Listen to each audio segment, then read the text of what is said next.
Abu Nazir's bomb maker told me an American prisoner of war had been turned. He was coming home to carry out an attack.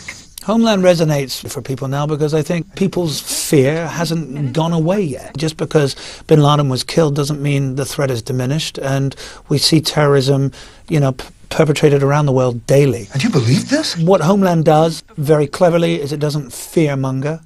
It taps into that paranoia that people still have, but it is also blurring the lines between who's good and who's evil. And you think I'm that POW? Carrie Matheson, this brilliant, maverick, eccentric, volatile character, is obsessive, selfish, driven, erratic, irrational, and not always sympathetic. But she's the one hope we have. I think you're working for Al-Qaeda. The writers chose to throw the audience off the scent by Brody revealing, yes, that he had converted to Islam, and yes, that he was a practicing Muslim. What he doesn't reveal is the nature of his relationship with Abu Nazir, the radicalized terrorist who presumably is running him. That's revealed in the episode we just had. Everyone's a little on edge because of your sniper buddy, I'm afraid. So the series continues to subvert expectation. It's what they want. That's what a good thriller does.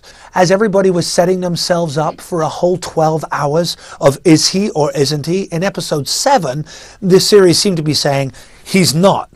And now we have a different dynamic between himself and Carrie. I'm very impressed with the way you've handled coming back to the real world. Brody may well yet commit an act of terrorism. It may well yet be a violent and atrocious act, but it might be motivated by different reasons on a more personal, vigilante level.